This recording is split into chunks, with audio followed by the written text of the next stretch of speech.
அபி வந்து வீட கிளீன் பண்ணிட்டுருக்காங்க. அப்போ வந்து என்ன பண்றாங்கன்னா, சுந்தரி வந்து "வீட கிளீன் பண்ணிட்டுருக்கியா? என்ன இப்பலாம் ராகவ் கூட ரொம்ப ஓவரா வந்து போயிட்டுருக்க. இத இப்படியே விடுவேன்னு நெனச்சுட்டு இருக்கியா? உன்ன இந்த வீட்லலாம் நிம்மதியா வாழ விட மாட்டேன்." அப்படின்னு சொல்லிட்டு என்ன பண்றாங்க, ராகவ் வந்து இம்பார்ட்டன்ட்டா ஒரு ஃபைல் வந்து வச்சுட்டு போறாரு. அத அபி வந்து என்ன பண்றாங்க, "அங்க வச்சுட்டு போங்கங்க, எடுத்து நான் உள்ள வைக்கிறேன்." அப்படின்னு சொல்றாங்க. சரின்னு சொல்லிட்டு ராகவ் வந்து அங்க வந்து வச்சுட்டு போயிடுறாரு ஷோபா மேலேயே. அபி வந்து அத கவனிக்காம பட்டுன்னு வேலை செஞ்சுட்டுருக்காங்க. இத வந்து சுந்தரி கவனிச்சிடுறாங்க. "ஓ! ராகவ் உன்ன நம்பி ஃபைல குடுக்குறானா? அந்த அளவு ஆயிடுச்சா? சும்மாவா விடுவேன்." அப்படின்னு சொல்லிட்டு ஃபைல எடுத்து என்ன பண்றாங்க, நேரா எடுத்துட்டு போயிட்டு நல்லா கசக்கி அதில வந்து நெறைய அழுக்கெல்லாம் போட்டு அப்படியே வந்து குப்பை தொட்டில போட்டுட்டு போயிடுறாங்க. "இப்ப மாட்டடி நீ" அப்படின்னு சொல்லிட்டு. அடுத்து வந்து ராகவ் வராரு. Okay sir. அந்த ஃபைல் தானே சார். இப்ப தான் நான் எடுத்து உள்ள கப்போர்ட்ல வச்சேன். இதோ சார் ஒரு நிமிஷம் நான் பார்த்து சொல்லிர்றேன்." அப்படி சொல்லிட்டு, "அபி ஒரு ஃபைல் குடுத்தனே எங்க அது?" என்ன ஃபைலு?" அப்படின்றாங்க. "உன்னும் கிளீன் பண்ணிட்டே இருக்கியா? நான் ஒரு ஃபைல் குடுத்துட்டு போனேன்ல." அப்படின்னோனே, "நீங்க எந்த ஃபைலும் என்கிட்ட குடுக்கல."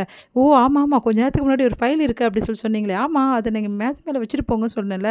"நான் ஷோபா மேல வச்சுட்டு போய் ரொம்ப நேரம் ஆச்சு. நீ எடுத்து வச்சியா இல்லையா?" "இல்லையே நான் எடுத்து வைக்கலையே." அப்படின்றாங்க. அவங்க பாட்டுன்னு ஒர்க் பண்ணிட்டு இருக்காங்க. போய் பார்க்குறாரு. பார்த்தா ஷோபா மேல ஃபைல் இல்ல. "ஷோபா மேல தான் ஃபைல் வச்சேன். எங்க போச்சு?" அப்படி சொல்லி கேட்டோனே, இல்லங்க நான் பார்க்கவே பார்க்கல. நீ பொய் சொல்லாத. எனக்கு நல்லாவே தெரியும். நீ என்ன ஏதாவது ஒரு டைம்ல பழி வாங்கணும்னு தான் நினைக்கிற. அதனால தான் இப்படிலாம் பண்ற. ஏங்க நான் சொல்றத கேளுங்கங்க. நான் ஃபைல பார்க்கவே பார்க்கல." எல்லாருமே வந்துடுறாங்க. "என்ன ஆச்சு?" அப்படின்னு சுந்தரி வந்து அழகா வந்து அப்படியே பார்த்துட்டே இருக்காங்க. "நீ என்ன தேடினாலும் கிடைக்காது ராகவ் ஃபைலு. எல்லாம் குப்பை தொட்டிக்கு போயிடுச்சு." அப்படி சொல்லிட்டு சந்தோஷமா பார்த்துட்டே இருக்காங்க. எல்லா இடமும் தேடுறாங்க. ஆனா ஃபைல் கிடைக்கல. டென்ஷன் ஆயிறாரு. "ஏன் இப்படிலாம் பண்ற? எனக்கு தெரியாது. அந்த ஃபைல் எனக்கு வேணும்னு." உடனே ஆகாஷ் வந்து "சரி பதறப்பாரா இரு. ஒரு நிமிஷம் இருடா." அப்படின்னு சொல்லிட்டு போய் எல்லா இடமும் வந்து தேடுறாரு. பார்த்தா குப்பை தொட்டில அந்த ஃபைல் கிடக்குது. "இங்க பாரு ராகவ்." அப்படின்னு சொல்லிட்டு எடுத்து காட்டுறாரு. "இந்த ஃபைலடா?" அப்படின்னு. "ஆமா இதே ஃபைல் தான்." தொறந்து பார்க்குறாங்க. பார்த்தா உள்ள எல்லாமே கசங்கி இருக்கு. அழுக்கா இருக்கு. "இது எப்படி ஆச்சு? நீ தானே கிளீன் பண்ணி இந்த வீட்ட. இத கூட கவனிக்க மாட்டியா? அப்ப நீ தான் வேணும்னு பண்ணியிருக்க." அப்படின்னு சொல்லிட்டு ராகவ் வந்து செம்மையா திட்டி விட்டுறாரு. எல்லாரும் முன்னாடியும் அவமானப்படுத்தி பேசுறாரு நம்ம அபிய. அபி எவ்வளோ சொல்றாங்க. "இல்லங்க நான் எதுவுமே பண்ணலன்றாங்க." கேட்கவே மாட்டேங்கிறாரு. "நீ என்ன சொன்னாலும் சரி, நீ தான் எல்லாம் பண்ணியிருக்க. என்ன பழிவாங்க தான் இதெல்லாம் நீ யோசிச்சு பண்ணியிருக்க. என்ன பழி வாங்கணும்னா எப்படி வேணாலும் பழி வாங்கலாம். அதுக்காக இப்படி பண்ணுவேன் நெனச்சு கூட பார்க்கல. இந்த ப்ராஜெக்ட்காக 1 இயர் நான் கஷ்டப்பட்டுருக்கேன். ஆனா அத ஒரு நொடியில இப்படி பாழாக்கிட்டியே. ச்சே! நீ எல்லாம் ஒரு மனுஷியா? உன்ன பார்க்கவே எனக்கு அருவருப்பா இருக்கு." அப்படின்னு சொல்லிட்டு அங்கேருந்து போயிடுறாரு. எல்லாருமே பார்த்துட்ருக்காங்க. அபி வந்து மனசு கஷ்டப்பட்டு அப்படியே நிற்கிறாங்க. என்ன பண்ணுறதுன்னு தெரியாம. அடுத்து வந்து அஞ்சலி வந்து அபிக்கு ஆறுதல் சொல்றாங்க. "அவன் ஏதோ டென்ஷன்ல பேசிட்டான் அபி. கவலைப்படாதன்னு" சொல்லிட்டு இத பார்த்து சுந்தரி வந்து சந்தோஷப்படுறாங்க. "பரவாயில்லையே! சூப்பரா கிளிக் ஆயிடுச்சே! இந்த மாரி தான் உனக்கு நான் குடுத்துக்கிட்டே இருப்பேன் அப்பப்ப." அப்படின்றாங்க அபிய பார்த்து மனசுலயே. அடுத்து வந்து அபி மனசு கஷ்டப்பட்டு உட்காந்துருக்காங்க. சாப்பிட கூட மாட்டேங்கிறாங்களா. அவங்களால எதுவுமே பண்ண முடியல. ராகவ் இப்படி பேசிட்டாரேன்னு சொல்லிட்டு அப்படியே பார்த்துட்டே இருக்காங்க. ச்சே! இப்படி ஜெயிலர் பேசுவான்னு நான் நெனச்சு கூட பார்க்கல." அப்படின்னு சொல்லிட்டு கார்டன்ல வந்து புலம்பிட்டு இருக்காங்க. அந்த டைம்ல வந்து போயிட்டு எவ்வளோ கூப்பிட்டு பார்க்குறாங்க. எல்லாரும் சாப்பிட அபி வரமாட்டேங்கிறாங்க. இங்க ராகவ் கிட்ட வந்து அஞ்சலி வந்து பேசுறாங்க. "என்ன ராகவ் எல்லாம் முன்னாடி இப்படி அவமானப்படுத்தி பேசிட்டியே! உன் பொண்டாட்டி தானே அவ.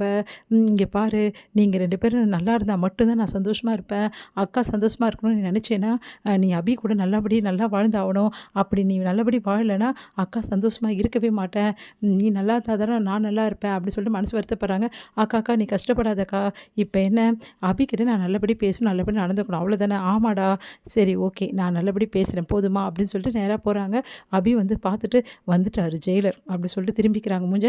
உடனே வந்து அபி அப்படின்னோனே திரும்புறாங்க. உடனே சாப்பாடு எடுத்து வாயில வச்சு திணிச்சிடுறாரு.